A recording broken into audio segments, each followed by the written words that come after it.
Hello students, welcome to civics class.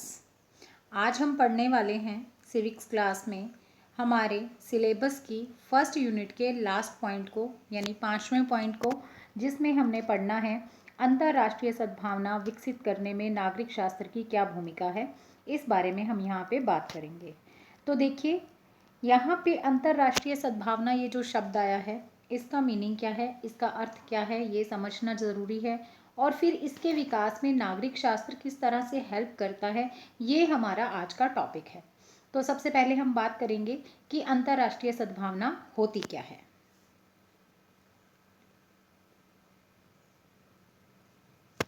अंतर्राष्ट्रीय सद्भावना से आशय वसुधैव कुटुंबकम की भावना से है। वसुधैव कुटुंबकम क्या होता है कि संपूर्ण पृथ्वी ही हमारा परिवार है या हमारा घर है। इस लाइन का मीनिंग या इसका जो हिंदी अर्थ निकलता है इस लाइन का, वो आप सभी ने पहले से पढ़ रखा है।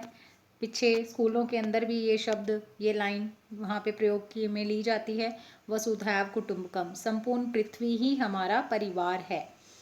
तो अंतर्राष्ट्रीय सद्भावना का मतलब इस भावना से है, वसुधैव कुटुंबकम की भावना से है, जिसका मतलब है कि हमने संपूर्ण पृथ्वी, यानी संपूर्ण पृथ्वी का मतलब पृथ्वी पर रहने वाले लोग, ठीक है, सभी लोगों को अपने समान समझना है, अपना परिवार समझना है। मतलब क्या कि हमने सबके प्रति, जैसे हम अपने परिवार के सदस्यों के प्रति भावनाएं रखते हैं, प्रेम की, स्नेह की, सहयोग की, है ना, सहायता करते हैं उनकी, ऐसे ही हमने संपूर्ण पृथ्वी को अपना परिवार समझना है। संपूर्ण पृथ्वी पर वास करने वाले लोगों को अपना पारिवारिक सदस्य समझकर उनके साथ ऐसा ही व्यवहार करना है जैसा कि हम अपने परिवार के लोगों के साथ करते हैं। ठीक है, देखिए, ऐसी भावना जो संपूर्ण विश्व को एक परिवार के समान माने व मानव में भाईचारे के संबंधों का प्रस्फुटन करे। प्रस्फुटन क्या होता है? किसी चीज़ का फूटना, ठीक है, यानी मानव के मन में भाईचारे की भावना का उदय हो, प्रस्फुटन हो। अंतर्राष्ट्रीय सद्भावना विश्व बंधुत्व पर आधारित भावना है। विश्व बंधुत्व मतलब संपूर्ण विश्व को भाईचारे की भावना से देखना, सबको अपना भाई समझना, ये है विश्व बंधुत्व, जो संकुचित राष्ट्रीय व सांस्कृतिक भावना से ऊपर उठकर नागरिकों में प्रेम, करुणा, दया, सहानुभूति तथा सहयोग का भाव विकसित करती है तथा नागरिकों में राष्ट्रीय एकता का विकास करती है। तो अंतर्राष्ट्रीय सद्भावना का मतलब ऐसी भावना जो ये हमें एहसास दिलाए कि जैसे हम अपने परिवार के सदस्यों के प्रति व्यवहार करते हैं, वैसा ही व्यवहार हमें संपूर्ण पृथ्वी पर रहने वाले लोगों अर्थात संपूर्ण मानवों के साथ करना है। ठीक है, ऐसी भावना लेकर के आनी है और हम में क्या हो, राष्ट्रीय एकता का विकास हो। तो यहाँ जो शब्द आया है राष्ट्रीय एकता, यानी राष्ट्र का एक होना। अब ये राष्ट्रीय एकता में बहुत सारी चीज़ें बाधक के रूप में आती हैं, जिनके बारे में अब हम पढ़ेंगे। यहाँ पे हमने बात कर ली कि अंतर्राष्ट्रीय सद्भावना होती क्या है। हमारा टॉपिक क्या है बच्चों? अंतर्राष्ट्रीय सद्भावना के विकास में नागरिक शास्त्र का महत्व। तो अंतर्राष्ट्रीय सद्भावना से ही ये राष्ट्रीय एकता शब्द आया हमारे पास। अब हम पहले बात करेंगे कि राष्ट्रीय एकता में बाधक तत्व कौन कौन से होते हैं, कौन से ऐसे तत्व हैं जो राष्ट्रीय एकता की स्थापना नहीं होने देते। तो चलिए इसे पढ़ते हैं। देखिए, यहाँ पे आपके सामने कुछ पॉइंट्स हैं, ये सभी बाधक तत्व हैं राष्ट्रीय एकता में, जिसमें सबसे पहले बात हम करेंगे राष्ट्रभाषा का प्रश्न। राष्ट्रभाषा का प्रश्न जो है आप सभी को पता है, language across the curriculum first year के अंदर हम इस पे विस्तार से चर्चा कर चुके हैं। अब अगर हम नॉर्थ साइड को देखें और अगर साउथ साइड को देखें तो दोनों एक दूसरे के एंटी हैं। राष्ट्रभाषा की जब हम बात करते हैं, इसको स्वीकार करने की बात करते हैं, या हिंदी और इंग्लिश की यहाँ पे बात आती है, तो आप सभी को पता है कि हिंदी हमारी राजभाषा है, ठीक है, राष्ट्रभाषा नहीं है। और अभी भी मुझे लगता है कि अब तो कोई कन्फ्यूज़न नहीं होगा, क्योंकि विस्तार से पढ़ चुके हो आप लोग वहाँ पे लैंग्वेज अक्रॉस द करिकुलम में, इस बात को आप विस्तार से पढ़ चुके हो। हिंदी क्या है? हिंदी हमारी राजभाषा है, ना कि राष्ट्रभाषा है। हमारी संविधान में राष्ट्रभाषा नाम का कोई बात नहीं है वहाँ पे, ठीक है, राष्ट्रभाषा कोई शब्द ही नहीं है संविधान में, राजभाषा हिंदी को बनाया गया है। अब यहाँ पे जब हम बात करते हैं कि हिंदी को राजभाषा तो बना लिया, लेकिन आपको पता है सारा का सारा एडमिनिस्ट्रेटिव जो वर्क है वो किस में होता है, वो होता है अंग्रेजी में। क्यों अंग्रेजी में हो रहा है? क्योंकि बदलाव नहीं लाया गया। 15 साल तक ऐसा ही करते रहने की बात हुई थी, लेकिन उसके बाद बदलाव नहीं लाया गया। ठीक है, तो आप ये देखिए, इसके चलते हुए अगर मैंने आपको ये भी बताया लैंग्वेज अक्रॉस द करिकुलम में कि नॉर्थ और साउथ कैसे लड़ते हैं भाषा के नाम पर। हिंदी को साउथ में इग्नोर किया जाता है, वो सिर्फ प्रेफरेंस देते हैं अपनी तमिल तेलुगु भाषा को, और फिर उसके बाद अंग्रेजी को। उनको हिंदी से कोई लेना देना नहीं है। वो कहते हैं कि हिंदी का तो कोई लेवल ही नहीं है। वो अगर किसी को स्वीकार करते हैं तो सबसे पहले अपनी मातृभाषा यानी तमिल तेलुगु भाषाओं को स्वीकार करते हैं, और उसके बाद वो बात करते हैं अंग्रेजी की। हिंदी को वो कहीं किसी स्टैंडर्ड का ही नहीं मानते। तो ये राष्ट्रभाषा का जो प्रश्न है, ये राष्ट्रीय एकता में बहुत बड़ा बाधक तत्व है। भाषा के नाम पर ही लोग आपस में जुड़ते हैं। भाषा ही है जो दो लोगों को आपस में जोड़ती है, क्योंकि भाषा के द्वारा हम विचार अभिव्यक्ति करते हैं। संप्रेषण की शक्ति होती है इसमें। संप्रेषण क्या होता है? अपनी बात को दूसरे तक पहुंचाना और दूसरे की बात को सुन करके समझना, उसका अर्थ निकालना, ये संप्रेषण होता है। तो इस संप्रेषण में मदद कौन करता है बच्चों? भाषा ही तो करती है। और यहाँ पे ये राष्ट्रभाषा का जो प्रश्न है, ये लोगों को अलग अलग किए जा रहा है। नॉर्थ से साउथ जो है वो अलग है, सोच विचार मैच नहीं होता। और किस वजह से? क्योंकि भाषा मैच नहीं होती। तो राष्ट्रभाषा का प्रश्न राष्ट्रीय एकता को स्थापित करने में बहुत बड़ा बाधक तत्व है, इसीलिए इसको फर्स्ट नंबर पर लिखा गया है, रखा गया है। उसके बाद जब अगले बाधक तत्व की मैं बात करूंगी तो वहाँ है शिक्षा का माध्यम। तो जिस तरह से मैंने अभी बात की कि साउथ में क्या है, तमिल तेलुगु को वो मानते हैं या फिर वो बात करते हैं अंग्रेजी की, तो इसी तरह से अगर आप मीडियम ऑफ एजुकेशन देखेंगे, अगर आप बात करेंगे शिक्षा के माध्यम की, तो वहाँ पे भी सेम थिंग दिखाई देगी आपको।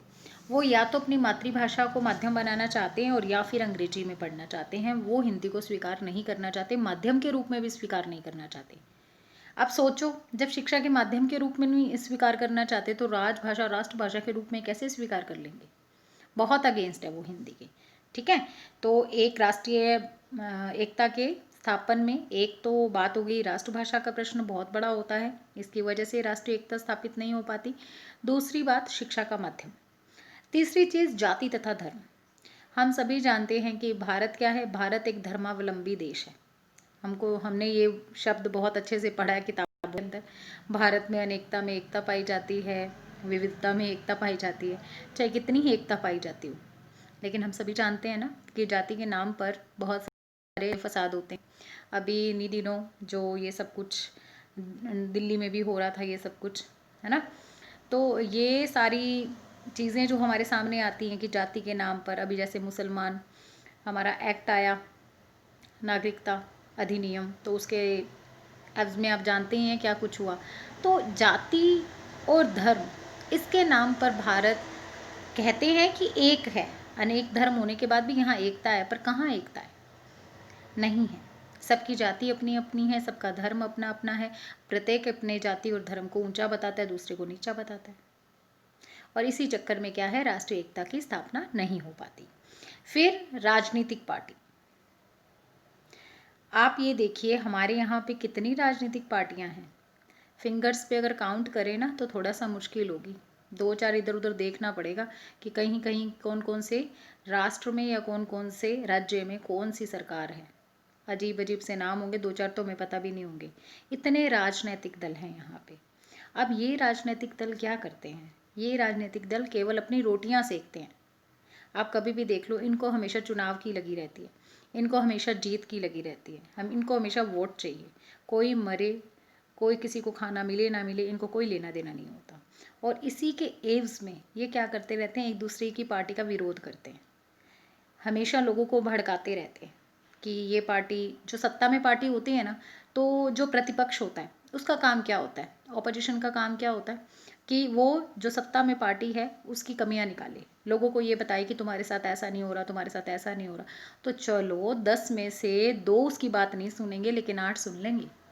और 8 सुन लेंगे तो इसका मतलब क्या होगा, वो 2 अलग चलेंगे 10 में से और 8 अलग चलेंगे, तो फूट पड़ गई ना 10 लोगों में। किसकी वजह से? इन राजनीतिक दलों की, पार्टियों की वजह से। और इस तरह से ये राजनीतिक जो पार्टियां हैं, जिसकी हमारे यहाँ बहुत बहुलता है भारत के अंदर, ये राष्ट्रीय एकता की स्थापना में बाधक तत्व के रूप में सामने आती हैं, बहुत बाधा पहुंचाती हैं, राष्ट्रीय एकता की स्थापना नहीं होने देती। फिर नेक्स्ट है छात्रों की अनुशासनहीनता। ये राजनीतिक पार्टियां छात्रों को अपना हथियार बनाती हैं, छात्रों को आगे करती हैं, युवा शक्ति को आगे करती हैं, खुद ने जो करवाना होता है वो छात्रों से कराती हैं, और छात्र क्या हो जाते हैं? अनुशासनहीन हो जाते हैं, और इस तरह से भी राष्ट्रीय एकता की स्थापना नहीं हो पाती। फिर प्रांतीयता की भावना। देखिए हमारे यहाँ पे अगर हम ये देखें कि स्टेजेस की बात करें तो हमारे यहाँ पे एक केंद्र सरकार है, फिर केंद्र सरकार के नीचे राज्य सरकार है, फिर हमारी ये लोकल जो हमारा चलता है सिस्टम वो है। हमारे ऊपर चेक करो, आप और मैं एक आम आदमी हैं, ठीक है। अब हम जो एक इस समाज के नागरिक हैं, तो हमें क्या है, पहले तो लोकल एरिया के जो हमारा प्रशासन है उसकी सुननी है हमने, फिर उसके बाद हमारे पे राज्य सरकार के अलग से नियम लगे हैं, फिर केंद्र सरकार के अलग से नियम लगे हैं। आप ये देखिए प्रांतीयता की भावना। अब ये प्रांतीयता की जो भावना है ना, यानी राज्य अलग अलग हैं, तो हमें एक कहते हैं ना कि वैसे तो हमारे यहाँ पे एकल नागरिकता है, ठीक है, हम ऐसे नहीं कहते हम राजस्थानी हैं, हम सीधा ही कहते हैं हम सारे भारतीय हैं। एकल नागरिकता का यही मतलब होता है, आप सभी को पता होगा। तो यहाँ पे जो हमारी नागरिकता है वो एकल है, लेकिन सब में भाव अलग अलग हैं। सभी राज्यों के अंदर अलग अलग सरकारें हैं, एक राज्य दूसरे राज्य से इस नाम पे भी भिड़ता है। अभी अगर हम देखें, करंट के साथ ही आपको मैं जोड़ूंगी, मेरी आदत है मैं हर एक चीज़ करंट के साथ जोड़ करके बताती हूँ, क्योंकि सिविक्स वर्तमान का अध्ययन करता है ना। तो आप ये देखिए जो सुशांत वाला केस चल रहा है, उसके अंदर क्या हो रहा है बच्चों, उसके अंदर भी आप चीज़ देखेंगे कि कहीं ना कहीं अगर आप बिहार की सरकार देखें और फिर महाराष्ट्र की सरकार देखें तो इनकी आपस में इतनी ज़्यादा बनती नहीं है, दोनों एक दूसरे के अगेंस्ट है। इसलिए ये केस देखो कैसे एक ताज़ा तरीन रह रहा है, हालांकि अपने रास्ते से भटक चुका है ये केस, लेकिन फिर भी जो सरकारें हैं वो अपनी रोटियां सेक रही। फिर केंद्र सरकार भी आ गई, जैसे CBI आई और ये सब कुछ, NCB आ गई, तो सब अपनी अपनी रोटियां सेक रहे हैं। और क्या हो रहा है, क्या कोई किसी को न्याय मिला? सुशांत को न्याय मिला? नहीं मिला ना। 3 महीने से ज़्यादा हो चुके हैं लेकिन कुछ नहीं हुआ। लेकिन सब आगे आने वाले वोट जो हैं, जो चुनाव आने वाले हैं, उसकी तैयारी कर रहे हैं लोग। सरकार क्या कर रही है? केवल अपना इंतज़ाम कर रही है, अपनी जीत का इंतज़ाम कर रही है कि क्या करें, पहले वाली सरकार गिर जाए और उसके बाद हमारी सरकार, हमारी पार्टी की सरकार बन जाए वहाँ पे। ये क्या है? ये है प्रांतीयता की भावना। प्रांतीयता मतलब सिर्फ अपने राज्य से मतलब रखना, दूसरे राज्य से कोई लेना देना ना होना। क्योंकि हमारे यहाँ ऐसी व्यवस्था है, प्रांतीयता की व्यवस्था है, प्रांत बने हुए हैं, राज्य बने हुए हैं, तो ना चाहते हुए भी ये भाव एक राज्य को दूसरे राज्य से, एक प्रांत को दूसरे प्रांत से अलग कर देता है, जिसके चलते ये प्रांतीयता की भावना संपूर्ण राष्ट्र को यानी संपूर्ण भारत को एक नहीं होने देती, और ये प्रांतीयता की भावना राष्ट्रीय एकता की स्थापना में बाधक साबित होती है। फिर देखिए लास्ट है दोषपूर्ण शिक्षा प्रणाली। तो हमारी शिक्षा प्रणाली के जो दोष हैं, जो कि राष्ट्रीय एकता की स्थापना में बाधक तत्व हैं, वो तो आपको पता ही है। सबसे पहले मैं अगर बात करूं तो जो आपको शिक्षा मिलती है बच्चों, उसमें आप सबसे बड़ी कमी मैं अगर आपको बताऊं तो क्या शिक्षा आपको भावी जीवन के लिए तैयार करती है? क्या व्यावसायिक शिक्षा दी जाती है ऐसी भी जिससे कि आप कॉलेज जब पास कर लेंगे, जब आप अपनी डिग्रियां ले लेंगे तो उसके बाद आपको जॉब की गारंटी हो, आपके पास कोई बिजनेस की गारंटी हो कि आप इस बिजनेस को करेंगे और सफल हो जाएंगे? नहीं ना। या जॉब की गारंटी हो, अब बीएड कर लोगे, सभी लोग बीए करके आए, अब बीएड करोगे, पैसे लगे हैं, पहले भी पैसे लगे हैं, अब भी पैसे लगेंगे। क्या बीए बीएड होने के बाद या एमए बीएड होने के बाद किस बात की गारंटी है कि आपको RPSC पेपर लेगी और आप पास आउट हो जाओगे और आपका सिलेक्शन हो जाएगा और आप गवर्नमेंट जॉब लग जाओगे? नहीं, मैं चाहती हूँ आप सारे लग जाओ, लेकिन गारंटी तो किसी चीज़ की नहीं है ना। हाँ, पढ़ोगे तो लगोगे, डेफिनेटली लगोगे, लेकिन ऐसा तो नहीं है ना कि कहीं पे लिखा है कि ये डिग्री ले लो उसके बाद आपकी जॉब पक्की है, या ये वाली डिग्री ले लो उसके बाद आपका बिजनेस बहुत अच्छे से चलेगा। नहीं ना। तो ये क्या है? ये हमारी शिक्षा की कमी है, ये शिक्षा प्रणाली में दोष है, जो कि राष्ट्रीय एकता में बाधक तत्व के रूप में आता है सामने। अब एक चीज़ मैं आपको बताऊं, देखो आपको पता नहीं कि जॉब मिलेगी नहीं मिलेगी, आपने बहुत सारी डिग्रियां ले ली, तो इसके बाद हमारे में क्या आती है, हमारे में हताशा आती है, निराशा आती है, तनाव आता है, इतना पढ़ लिए, लोग फ्रस्ट्रेट हो जाते हैं, इतना ज़्यादा पढ़ लिए और ऐसा वैसा। अब देखो मुझे इतना टाइम हो गया ना स्ट्रगल करते हुए, मेरी गवर्नमेंट जॉब नहीं आई है ना। मुझे कोई आदर्श नागरिक बनना अच्छा नहीं लगता, मुझे ये लगता है कि देख ना काहे की सरकार है, वहाँ पे जिस तरह से वोट बिकते हैं वैसे नौकरियाँ भी बिकती हैं। इंटरव्यू में कहीं चले जाओ आप, जब रिटन टेस्ट के बाद इंटरव्यूज़ होते हैं तो वहाँ पे चेक और चेक ही चलते हैं, ठीक है। तो ये जो ऐसी शिक्षा प्रणाली थी जिसके चलते हुए मान लो मेरा आज तक सिलेक्शन नहीं हुआ, मैं गवर्नमेंट जॉब नहीं लगी, तो इसका मतलब क्या है, मैं अब क्या हो जाऊंगी, सरकार के प्रति अनुशासनहीन हो जाऊंगी, है ना। अनुशासनहीन, मेरा व्यवहार ऐसा हो जाएगा। ये सारे पॉइंट आपस में एक दूसरे से जुड़े हुए हैं। और इसके बाद क्या होगा, अगर मेरे सामने कोई राष्ट्रीय एकता की बात करे, सबको समान समझो, सबके साथ दया प्रेम सहयोग स्नेह की भावना रखो, मैं तो नहीं करूँगी। मेरी जेब खाली है, मुझे जॉब नहीं मिल रही, मेरे घर पे खाना नहीं बन रहा, मुझे क्यों लेना देना है किसी की सहायता करने से। और कुछ मैं कहूँगी मेरे को कुछ मत बताओ, मुझे कोई अधिकार मत बताओ, कुछ कानून मत बताओ, मुझे तो बस गलत काम करके ही भला मेरे पास पैसा आना चाहिए। और इससे क्या होता है, इससे राष्ट्रीय एकता की स्थापना होती है, नहीं होती। तो शिक्षा जो हमारी दोषपूर्ण है, या हमारा जो एजुकेशनल सिस्टम है उसमें जो कमियां हैं, उसके चलते भी राष्ट्रीय एकता की स्थापना नहीं हो पाती। तो राष्ट्रीय एकता में बाधक तत्व क्या रहे, राष्ट्रभाषा का प्रश्न, शिक्षा का माध्यम, जाति तथा धर्म, राजनीतिक पार्टी, छात्रों की अनुशासनहीनता, प्रांतीयता की भावना और दोषपूर्ण शिक्षा प्रणाली। ठीक है, चलो अब आगे बढ़ते हैं। ये तो राष्ट्रीय एकता में जो जो तत्व बाधा पहुंचाते हैं उनकी बात होगी। और अब हम बात करेंगे वैश्वीकरण, अंतर्राष्ट्रीय सद्भावना का मतलब क्या है, वैश्वीकरण, भूमंडलीकरण की बात। तो उसमें नागरिक शास्त्र और उसका क्या संबंध है आपस में, उसके बारे में बात होगी। हाँ जी, वैश्वीकरण व नागरिक शास्त्र, ग्लोबलाइजेशन एंड सिविक्स। वैश्वीकरण के लिए भूमंडलीकरण शब्द का प्रयोग भी किया जाता है। हम सभी जानते हैं भूमंडलीकरण या वैश्वीकरण या ग्लोबलाइजेशन एक ही बात होती है। इसका सूत्रपात 21वीं सदी के प्रथम चरणों में हुआ था। वैश्वीकरण का विचार इस संप्रत्यय को लेकर अस्तित्व में आया कि संपूर्ण विश्व कल्याण के लिए नीतियों तथा उदार सिद्धांतों के निर्माण एवं क्रियान्वयन पर बल दिया जाए। वैश्वीकरण का शाब्दिक अर्थ है पूरे विश्व को एक गांव या समुदाय में स्थापित करना। वैश्वीकरण एक विकासशील विचारधारा है जिसका सामाजिक, शैक्षिक, सांस्कृतिक, औद्योगिक एवं आर्थिक महत्व है। यहाँ पे हम बात कर रहे हैं वैश्वीकरण की, अंतर्राष्ट्रीय सद्भावना से जुड़ी हुई बात है। जब हम विश्व बंधुत्व की बात करते हैं, वसुधैव कुटुंबकम की बात करते हैं, तो इसका मतलब क्या है, वैश्वीकरण की बात कर रहे हैं, मतलब हम भूमंडलीकरण की बात कर रहे हैं। हम सीधी सी बात हमें समझ में आती है। तो देखिए वैश्वीकरण के और भूमंडलीकरण एक ही चीज़ होती है। इसका सूत्रपात कब हुआ, 21वीं सदी के प्रथम चरणों में हुआ।